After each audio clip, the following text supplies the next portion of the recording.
The Adventures of Sherlock Holmes by Arthur Conan Doyle, The Red-Headed League. I had called upon my friend, Mr. Sherlock Holmes, one day in the autumn of last year, and found him in deep conversation with a very stout, florid-faced, elderly gentleman with fiery red hair. With an apology for my intrusion, I was about to withdraw when Holmes pulled me abruptly into the room and closed the door behind me. "You could not possibly have come at a better time, my dear Watson," he said cordially. "I was afraid that you were engaged." "So I am, very much so." "Then I can wait in the next room." "Not at all. This gentleman, Mr. Wilson, has been my partner and helper in many of my most successful cases, and I have no doubt that he will be of the utmost use to me in yours also." The stout gentleman half rose from his chair and gave a bob of greeting, with a quick little questioning glance from his small, fat-encircled eyes. "Try the settee," said Holmes, relapsing into his armchair and putting his fingertips together, as was his custom when in judicial moods. "I know, my dear Watson, that you share my love of all that is bizarre and outside the conventions and humdrum routine of everyday life.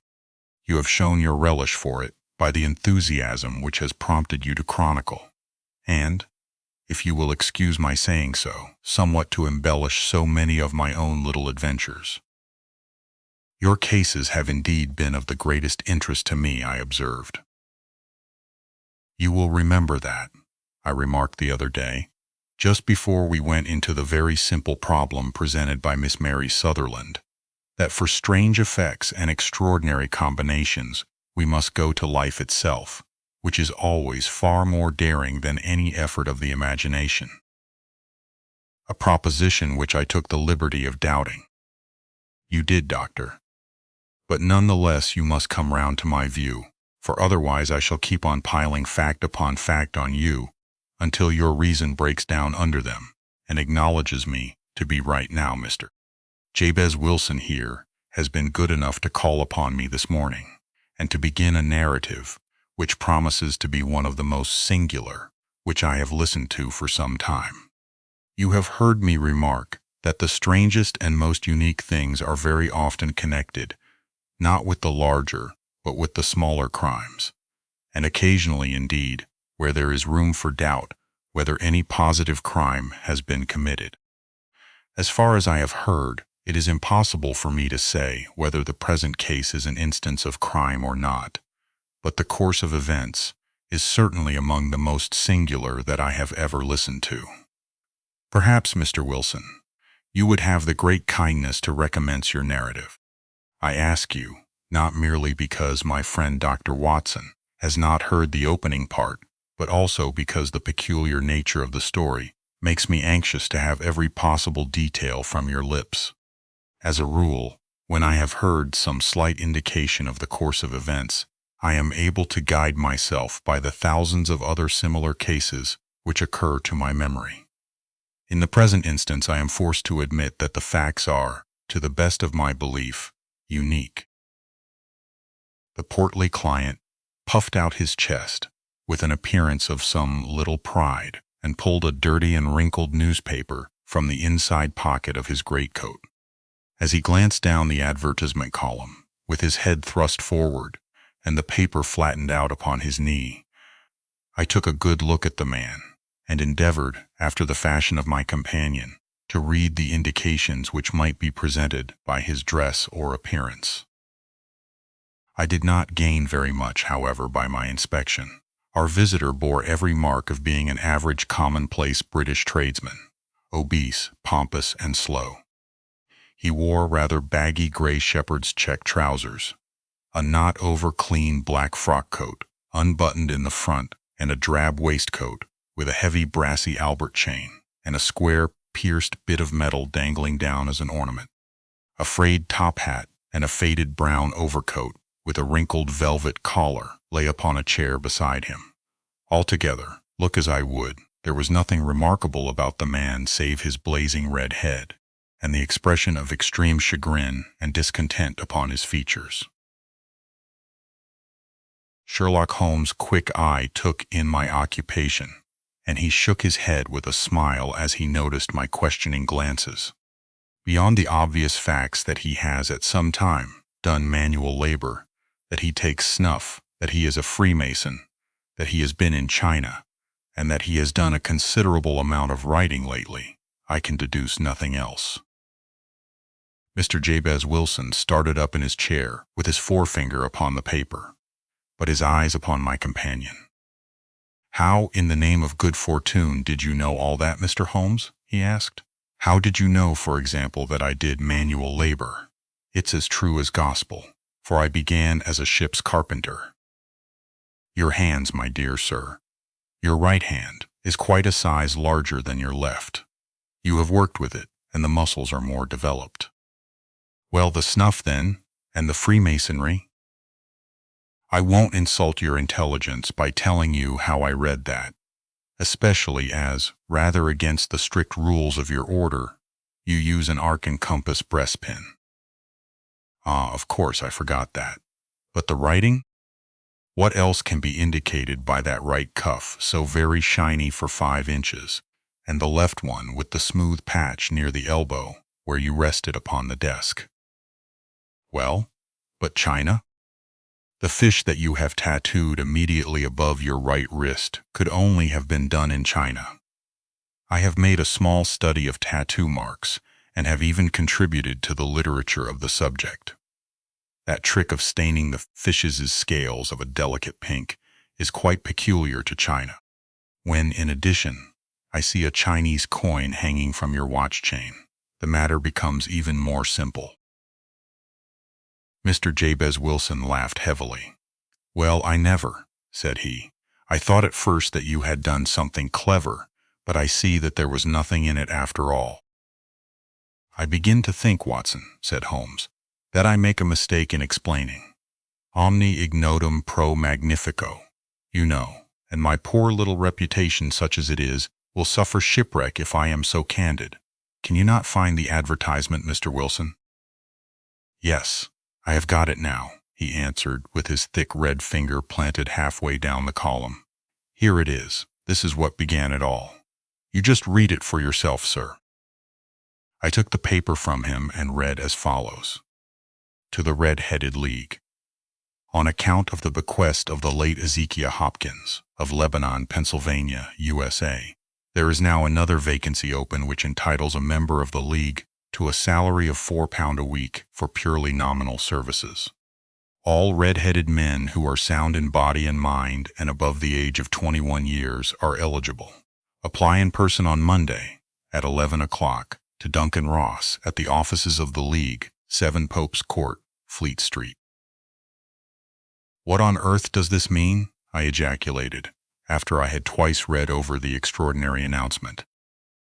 Holmes chuckled and wriggled in his chair, as was his habit when in high spirits. "It is a little off the beaten track, isn't it?" said he. "And now, Mr. Wilson, off you go at scratch, and tell us all about yourself, your household, and the effect which this advertisement had upon your fortunes. You will first make a note, Doctor, of the paper and the date." "It is the Morning Chronicle of April 27, 1890, just 2 months ago." "Very good now, Mr. Wilson." "Well, it is just as I have been telling you, Mr. Sherlock Holmes," said Jabez Wilson, mopping his forehead.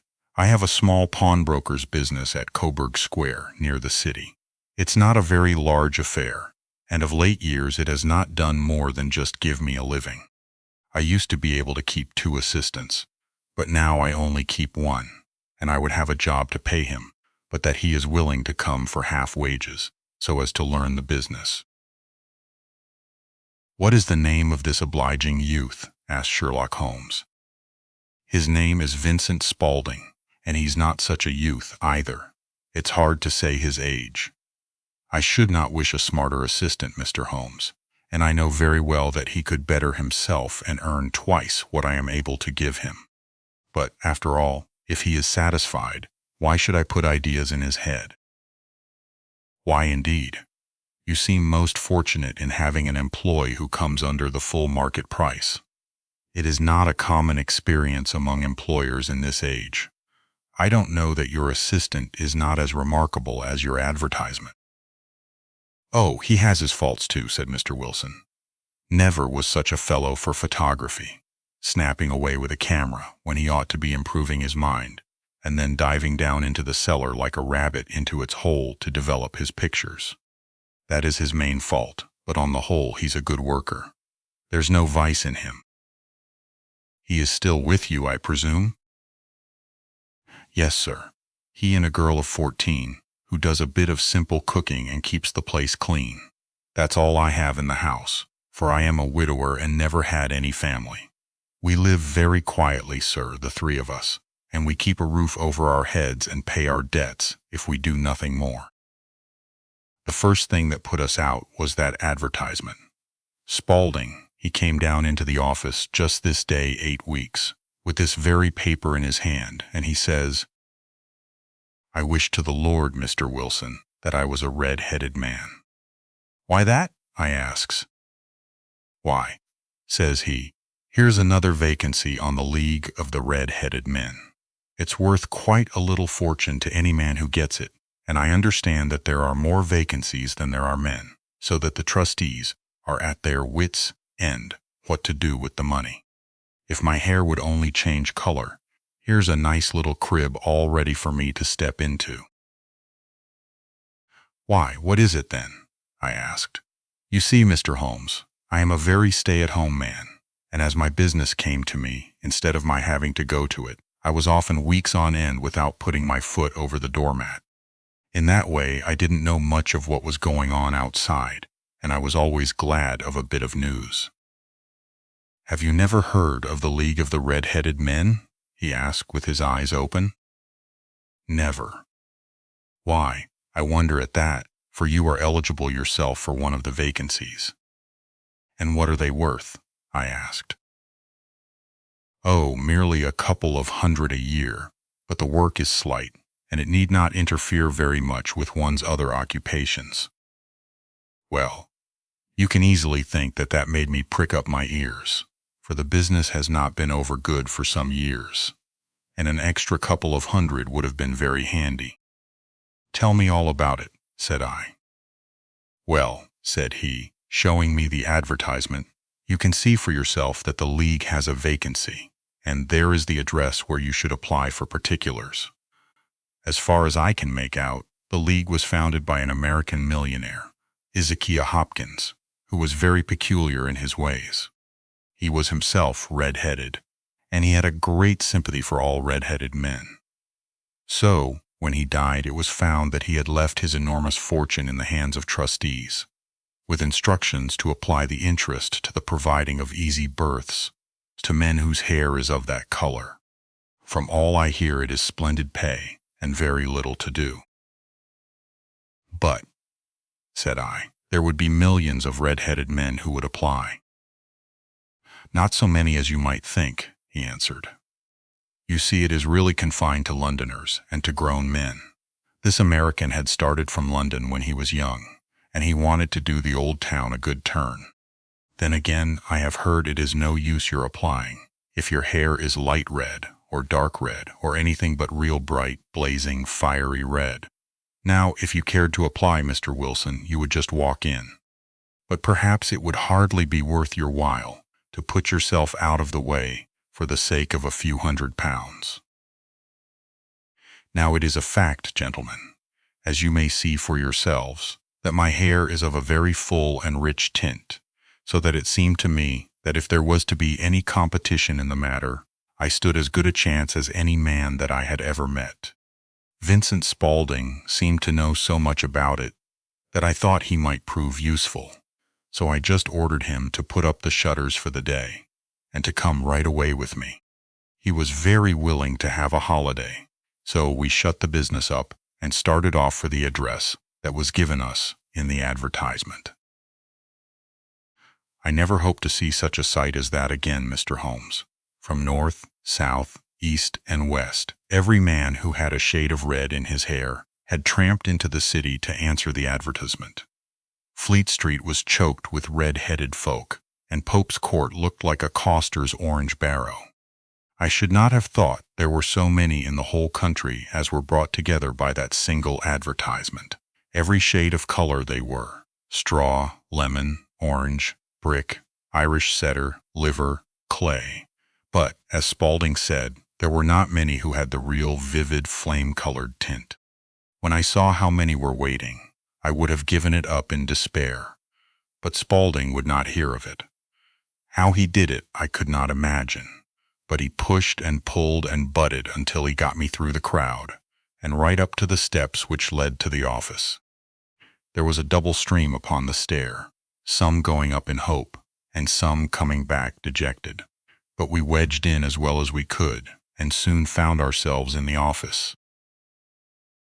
"Your experience has been a most entertaining one," remarked Holmes as his client paused, and refreshed his memory with a huge pinch of snuff. "Pray continue your very interesting statement."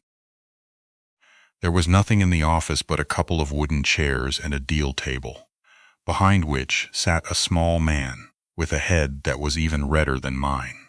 He said a few words to each candidate as he came up, and then he always managed to find some fault in them, which would disqualify them. Getting a vacancy did not seem to be such a very easy matter, after all. However, when our turn came, the little man was much more favorable to me than to any of the others, and he closed the door as we entered, so that he might have a private word with us. "This is Mr. Jabez Wilson," said my assistant, "and he is willing to fill a vacancy in the league." "And he is admirably suited for it," the other answered. "He has every requirement. I cannot recall when I have seen anything so fine." He took a step backward, cocked his head on one side, and gazed at my hair until I felt quite bashful. Then suddenly he plunged forward, wrung my hand, and congratulated me warmly on my success. "It would be injustice to hesitate," said he. "You will, however, I am sure, excuse me for taking an obvious precaution." With that he seized my hair in both his hands, and tugged until I yelled with the pain. "There is water in your eyes," said he as he released me. "I perceive that all is as it should be, but we have to be careful, for we have twice been deceived by wigs and once by paint. I could tell you tales of cobbler's wax, which would disgust you with human nature." He stepped over to the window and shouted through it, at the top of his voice, that the vacancy was filled. A groan of disappointment came up from below, and the folk all trooped away in different directions, until there was not a redhead to be seen, except my own and that of the manager. "My name," said he, "is Mr. Duncan Ross, and I am myself one of the pensioners upon the fund left by our noble benefactor. Are you a married man, Mr. Wilson? Have you a family?" I answered that I had not. His face fell immediately. "Dear me," he said gravely, "that is very serious indeed. I am sorry to hear you say that.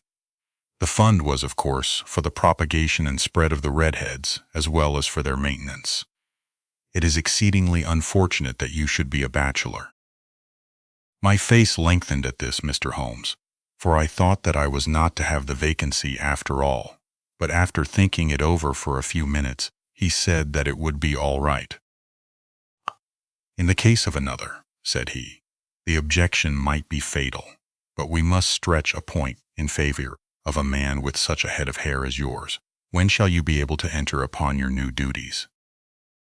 "Well, it is a little awkward, for I have a business already," said I. "Oh, never mind about that, Mr. Wilson," said Vincent Spaulding. "I should be able to look after that for you." "What would be the hours?" I asked. 10 to 2. Now, a pawnbroker's business is mostly done of an evening, Mr. Holmes, especially Thursday and Friday evening, which is just before payday, so it would suit me very well to earn a little in the mornings. Besides, I knew that my assistant was a good man, and that he would see to anything that turned up. "That would suit me very well," said I. "And the pay?" "Is £4 a week." "And the work?" "Is purely nominal." "What do you call purely nominal?" "Well, you have to be in the office, or at least in the building, the whole time. If you leave, you forfeit your whole position forever. The will is very clear upon that point. You don't comply with the conditions if you budge from the office during that time. It's only 4 hours a day and I should not think of leaving, said I. No excuse will avail, said Mr. Duncan Ross.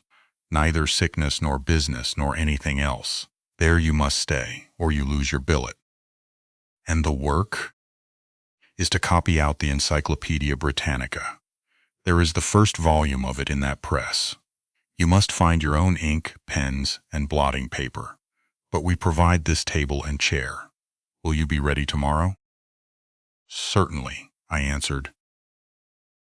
Then, goodbye, Mr. Jabez Wilson, and let me congratulate you once more on the important position which you have been fortunate enough to gain. He bowed me out of the room, and I went home with my assistant, hardly knowing what to say or do. I was so pleased at my own good fortune. Well, I thought over the matter all day, and by evening I was in low spirits again, for I had quite persuaded myself that the whole affair must be some great hoax or fraud, though what its object might be, I could not imagine. It seemed altogether past belief that anyone could make such a will, or that they would pay such a sum for doing anything so simple as copying out the Encyclopedia Britannica. Vincent Spaulding did what he could to cheer me up, but by bedtime I had reasoned myself out of the whole thing. However, in the morning I determined to have a look at it anyhow, so I bought a penny bottle of ink, and with a quill pen and 7 sheets of foolscap paper, I started off for Pope's Court. Well, to my surprise and delight, everything was as right as possible. The table was set out ready for me, and Mr. Duncan Ross was there to see that I got fairly to work. He started me off upon the letter A, and then he left me. But he would drop in from time to time to see that all was right with me. At 2 o'clock he bade me good day, complimented me upon the amount that I had written, and locked the door of the office after me. This went on day after day, Mr. Holmes, and on Saturday the manager came in and planked down 4 golden sovereigns for my week's work. It was the same next week, and the same the week after. Every morning I was there at 10, and every afternoon I left at 2. By degrees, Mr. Duncan Ross took to coming in only once of a morning, and then, after a time, he did not come in at all. Still, of course, I never dared to leave the room for an instant, for I was not sure when he might come, and the billet was such a good one, and suited me so well that I would not risk the loss of it. 8 weeks passed away like this, and I had written about abbots and archery and armor and architecture and Attica, and hoped with diligence that I might get on to the bees before very long. It cost me something in foolscap, and I had pretty nearly filled a shelf with my writings. And then suddenly, the whole business came to an end. To an end? Yes, sir, and no later than this morning. I went to my work as usual at 10 o'clock, but the door was shut and locked, with a little square of cardboard hammered on to the middle of the panel with a tack. Here it is, and you can read for yourself. He held up a piece of white cardboard about the size of a sheet of notepaper. It read in this fashion: The Red-Headed League is dissolved, October 9, 1890. Sherlock Holmes and I surveyed this curt announcement and the rueful face behind it until the comical side of the affair so completely overtopped every other consideration that we both burst out into a roar of laughter. I cannot see that there is anything very funny, cried our client, flushing up to the roots of his flaming head. If you can do nothing better than laugh at me, I can go elsewhere. No, no, cried Holmes, shoving him back into the chair from which he had half risen. I really wouldn't miss your case for the world. It is most refreshingly unusual. But there is, if you will excuse my saying so, something just a little funny about it. Pray, what steps did you take when you found the card upon the door? I was staggered, sir. I did not know what to do. Then I called at the offices round, but none of them seemed to know anything about it. Finally, I went to the landlord, who is an accountant living on the ground floor, and I asked him if he could tell me what had become of the Red-Headed League. He said that he had never heard of any such body. Then I asked him who Mr. Duncan Ross was. He answered that the name was new to him. "Well," said I, "the gentleman at number 4. "What, the red-headed man?" "Yes." "Oh," said he, "his name was William Morris. He was a solicitor and was using my room as a temporary convenience until his new premises were ready. He moved out yesterday." "Where could I find him?" "Oh, at his new offices. He did tell me the address. Yes, 17 King Edward Street, near St. Paul's." I started off, Mr. Holmes, but when I got to that address, it was a manufactory of artificial kneecaps, and no one in it had ever heard of either Mr. William Morris or Mr. Duncan Ross. "And what did you do then?" asked Holmes. "I went home to Saxe-Coburg Square, and I took the advice of my assistant. But he could not help me in any way. He could only say that if I waited, I should hear by post. But that was not quite good enough, Mr. Holmes. I did not wish to lose such a place without a struggle, so, as I had heard that you were good enough to give advice to poor folk who were in need of it, I came right away to you." "And you did very wisely," said Holmes.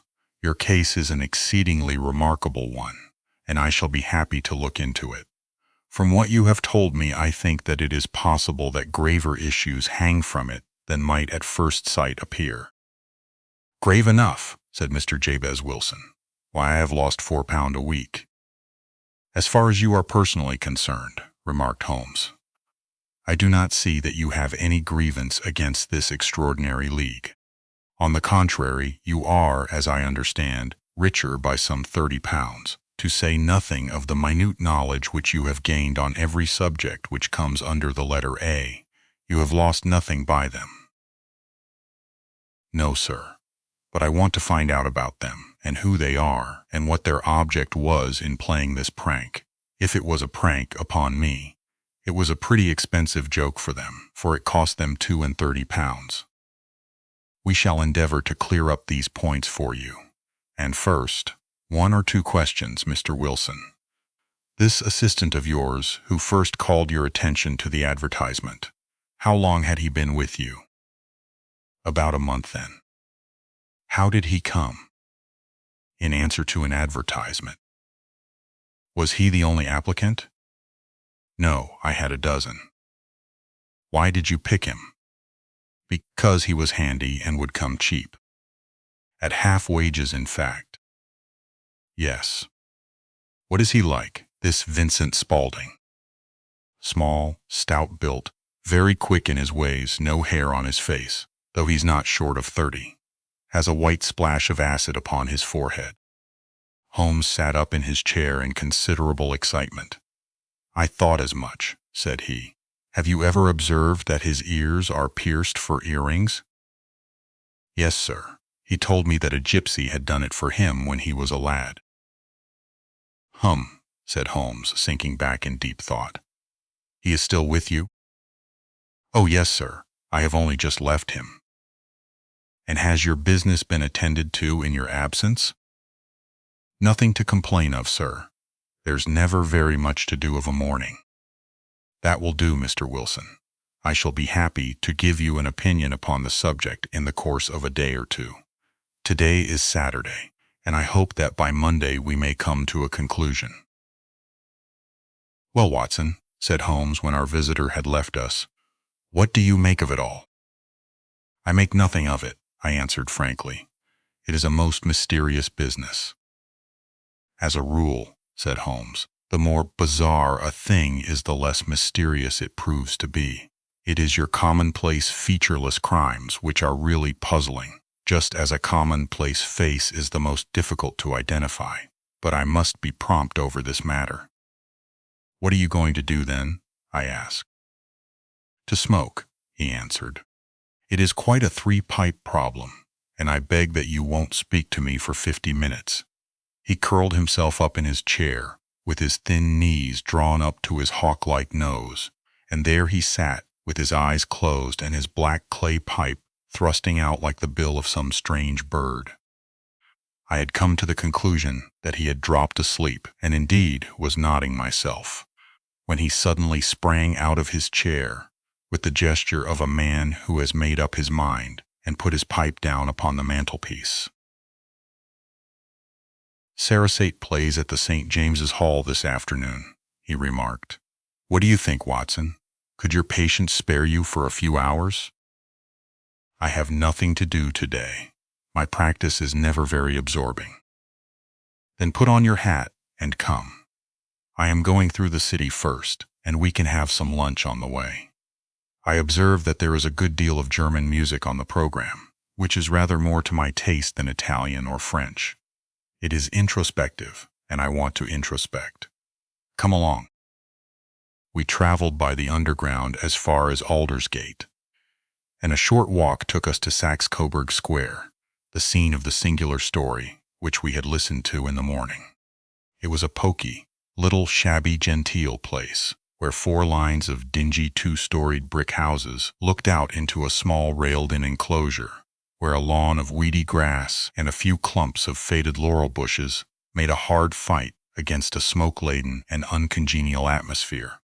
3 gilt balls and a brown board with Jabez Wilson, in white letters upon a corner house, announced the place where our red-headed client carried on his business. Sherlock Holmes stopped in front of it with his head on one side and looked it all over, with his eyes shining brightly between puckered lids. Then he walked slowly up the street and then down again to the corner, still looking keenly at the houses. Finally he returned to the pawnbroker's, and having thumped vigorously upon the pavement with his stick 2 or 3 times, he went up to the door and knocked. It was instantly opened by a bright-looking, clean-shaven young fellow, who asked him to step in. "Thank you," said Holmes. "I only wish to ask you how you would go from here to the Strand." "3rd right, 4th left," answered the assistant promptly, closing the door. "Smart fellow that," observed Holmes as we walked away. "He is, in my judgment, the 4th smartest man in London, and for daring I am not sure that he has not a claim to be 3rd. I have known something of him before." "Evidently," said I. "Mr. Wilson's assistant counts for a good deal in this mystery of the Red-Headed League. I am sure that you inquired your way merely in order that you might see him." "Not him." "What then?" "The knees of his trousers." "And what did you see?" "What I expected to see." "Why did you beat the pavement?" "My dear doctor, this is a time for observation, not for talk. We are spies in an enemy's country. We know something of Saxe-Coburg Square. Let us now explore the parts which lie behind it." The road in which we found ourselves as we turned round the corner from the retired Saxe-Coburg Square presented as great a contrast to it as the front of a picture does to the back. It was one of the main arteries which conveyed the traffic of the city to the north and west. The roadway was blocked with the immense stream of commerce flowing in a double tide inward and outward, while the footpaths were black with the hurrying swarm of pedestrians. It was difficult to realize as we looked at the line of fine shops and stately business premises that they really abutted on the other side upon the faded and stagnant square which we had just quitted. "Let me see," said Holmes, standing at the corner and glancing along the line. "I should like just to remember the order of the houses here. It is a hobby of mine to have an exact knowledge of London. There is Mortimer's, the tobacconist, the little newspaper shop, the Coburg branch of the City and Suburban Bank, the vegetarian restaurant, and McFarland's carriage building depot. That carries us right on to the other block. And now, doctor, we've done our work, so it's time we had some play. A sandwich and a cup of coffee, and then off to Violin Land, where all is sweetness and delicacy and harmony, and there are no red-headed clients to vex us with their conundrums." My friend was an enthusiastic musician, being himself not only a very capable performer, but a composer of no ordinary merit. All the afternoon he sat in the stalls, wrapped in the most perfect happiness, gently waving his long, thin fingers in time to the music, while his gently smiling face and his languid, dreamy eyes were as unlike those of Holmes the sleuth-hound, Holmes the relentless, keen-witted, ready-handed criminal agent as it was possible to conceive. In his singular character, the dual nature alternately asserted itself, and his extreme exactness and astuteness represent, as I have often thought, the reaction against the poetic and contemplative mood which occasionally predominated in him. The swing of his nature took him from extreme languor to devouring energy, and as I knew well, he was never so truly formidable as when, for days on end, he had been lounging in his armchair amid his improvisations and his black-letter editions. Then it was that the lust of the chase would suddenly come upon him, and that his brilliant reasoning power would rise to the level of intuition, until those who were unacquainted with his methods would look askance at him as on a man whose knowledge was not that of other mortals. When I saw him that afternoon, so enwrapped in the music at St. James's Hall, I felt that an evil time might be coming upon those whom he had set himself to hunt down. "You want to go home, no doubt, Doctor," he remarked as we emerged. "Yes, it would be as well. And I have some business to do which will take some hours. This business at Coburg Square is serious." "Why serious?" "A considerable crime is in contemplation. I have every reason to believe that we shall be in time to stop it. But today being Saturday rather complicates matters. I shall want your help tonight." "At what time?" 10 will be early enough." "I shall be at Baker Street at 10. "Very well. And I say, Doctor, there may be some little danger, so kindly put your army revolver in your pocket." He waved his hand, turned on his heel, and disappeared in an instant among the crowd. I trust that I am not more dense than my neighbors, but I was always oppressed with a sense of my own stupidity in my dealings with Sherlock Holmes. Here I had heard what he had heard, I had seen what he had seen, and yet, from his words it was evident that he saw clearly not only what had happened, but what was about to happen, while to me the whole business was still confused and grotesque.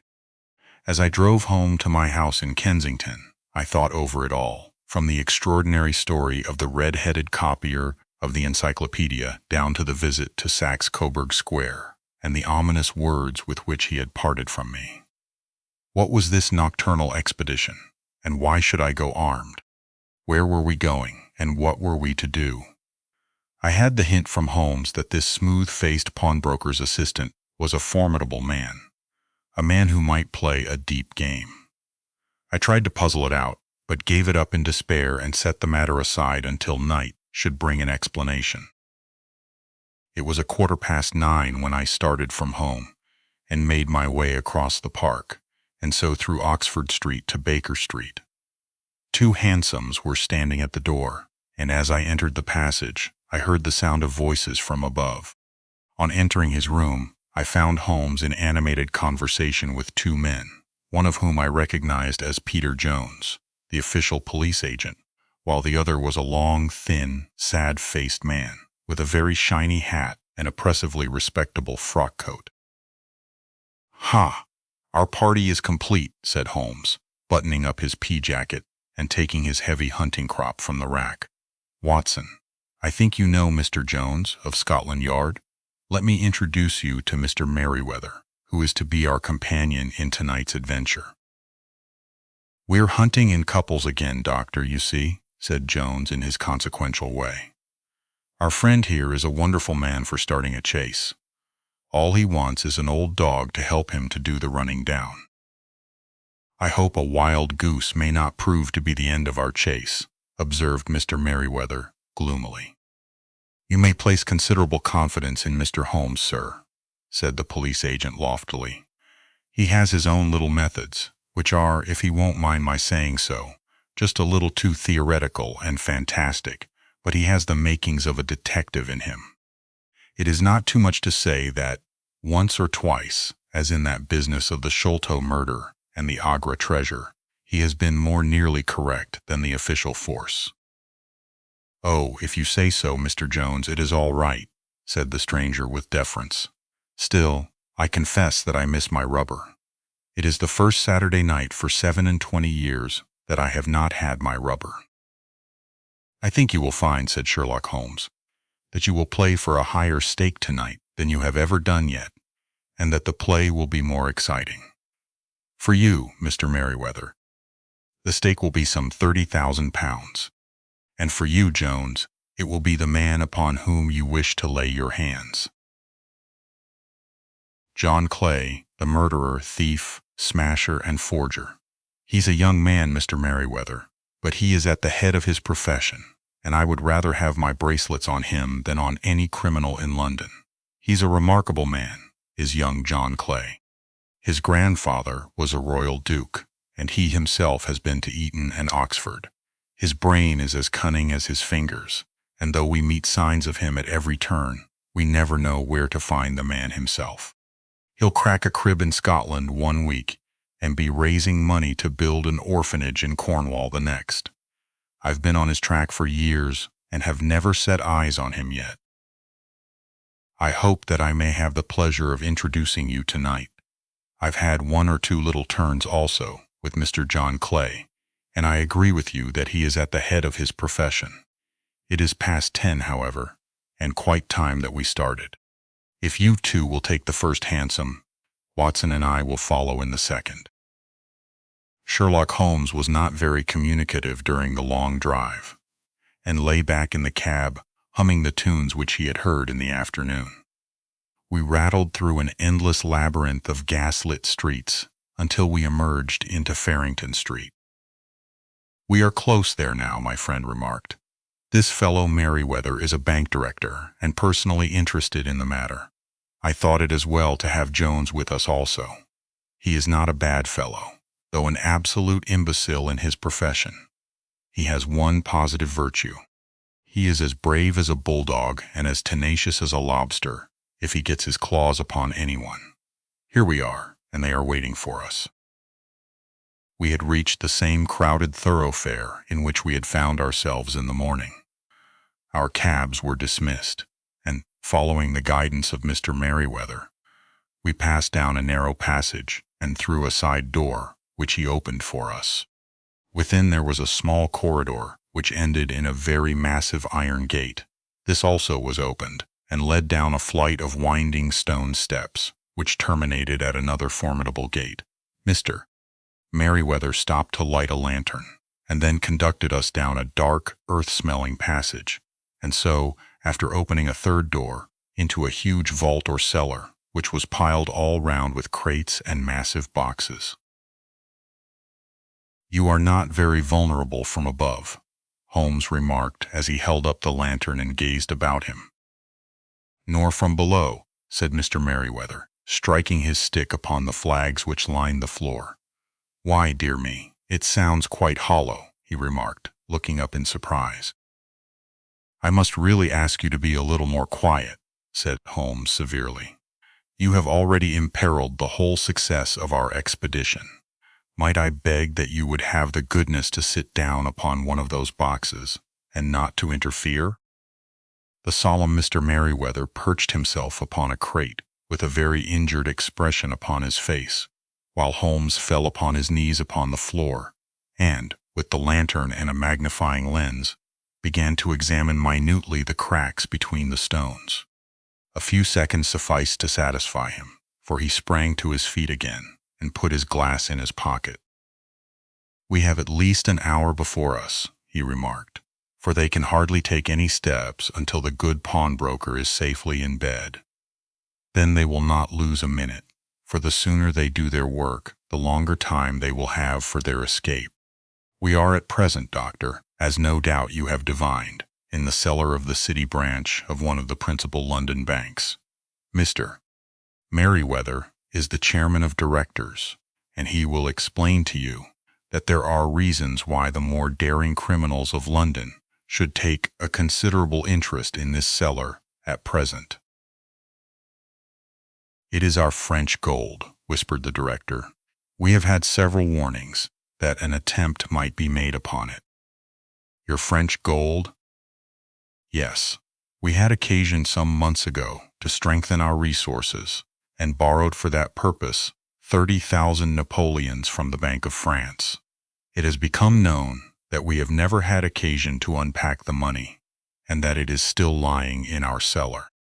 The crate upon which I sit contains 2,000 Napoleons packed between layers of lead foil. Our reserve of bullion is much larger at present than is usually kept in a single branch office, and the directors have had misgivings upon the subject, which were very well justified, observed Holmes. And now it is time that we arranged our little plans. I expect that within an hour matters will come to a head. In the meantime, Mr. Merriweather, we must put the screen over that dark lantern. And sit in the dark? I am afraid so. I had brought a pack of cards in my pocket, and I thought that, as we were a partie carré, you might have your rubber after all. But I see that the enemy's preparations have gone so far that we cannot risk the presence of a light. And first of all, we must choose our positions. These are daring men, and though we shall take them at a disadvantage, they may do us some harm unless we are careful. I shall stand behind this crate, and do you conceal yourselves behind those. Then, when I flash a light upon them, close in swiftly.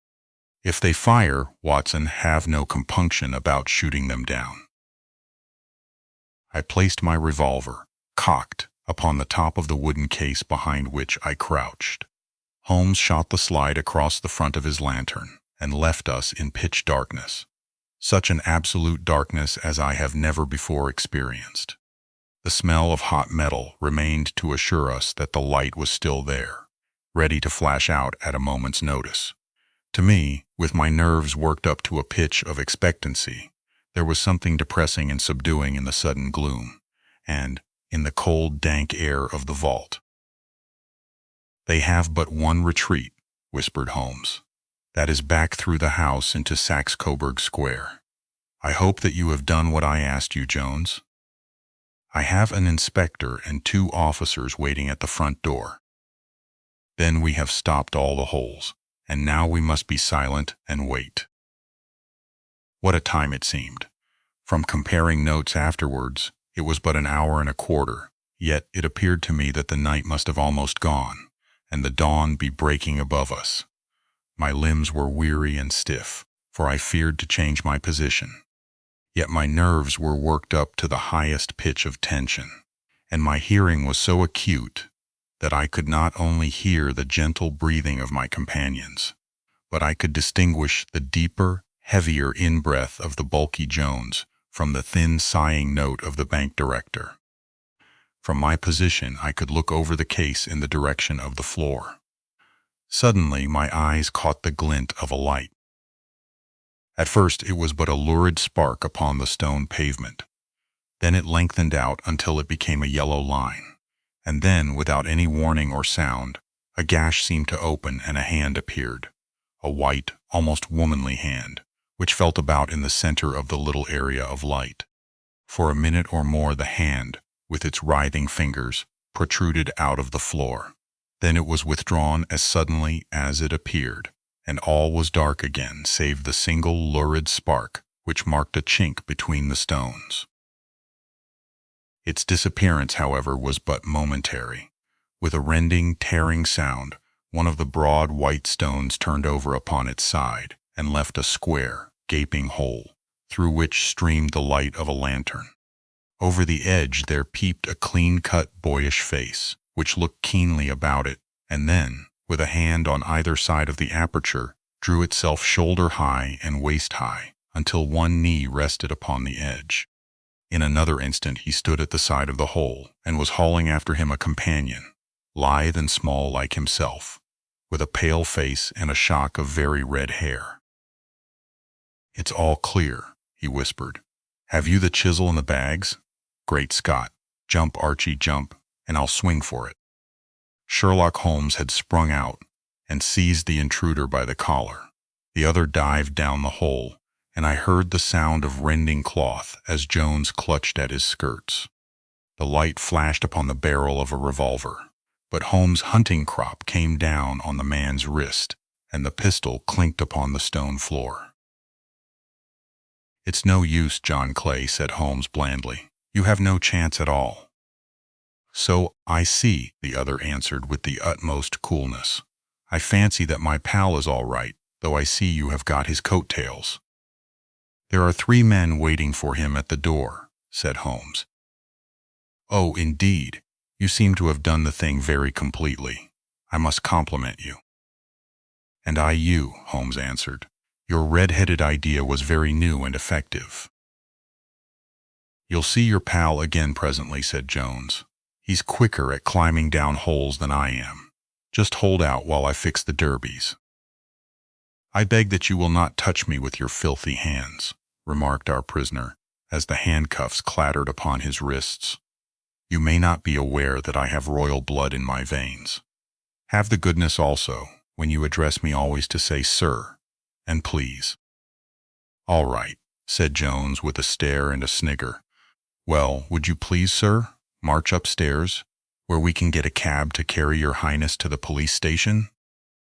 "That is better," said John Clay serenely. He made a sweeping bow to the 3 of us, and walked quietly off in the custody of the detective.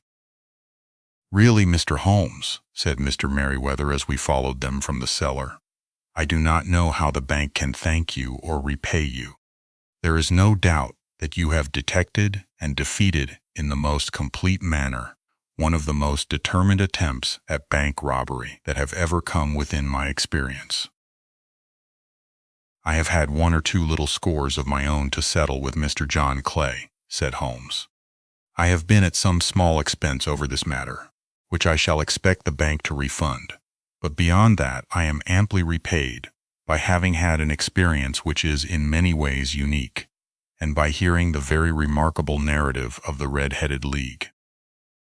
You see, Watson," he explained in the early hours of the morning as we sat over a glass of whiskey and soda in Baker Street, "it was perfectly obvious from the first that the only possible object of this rather fantastic business of the advertisement of the League and the copying of the encyclopedia must be to get this not over-bright pawnbroker out of the way for a number of hours every day. It was a curious way of managing it, but really it would be difficult to suggest a better. The method was no doubt suggested to Clay's ingenious mind by the color of his accomplice's hair. The 4 a week was a lure which must draw him, and what was it to them, who were playing for thousands? They put in the advertisement. One rogue has the temporary office. The other rogue incites the man to apply for it, and together they manage to secure his absence every morning in the week. From the time that I heard of the assistant having come for half wages, it was obvious to me that he had some strong motive for securing the situation. But how could you guess what the motive was? Had there been women in the house, I should have suspected a mere vulgar intrigue. That, however, was out of the question. The man's business was a small one, and there was nothing in his house which could account for such elaborate preparations and such an expenditure as they were at. It must, then, be something out of the house. What could it be? I thought of the assistant's fondness for photography and his trick of vanishing into the cellar. The cellar! There was the end of this tangled clue. Then I made inquiries as to this mysterious assistant, and found that I had to deal with one of the coolest and most daring criminals in London. He was doing something in the cellar, something which took many hours a day for months on end. What could it be, once more? I could think of nothing, save that he was running a tunnel to some other building. So far I had got when we went to visit the scene of action. I surprised you by beating upon the pavement with my stick. I was ascertaining whether the cellar stretched out in front or behind. It was not in front.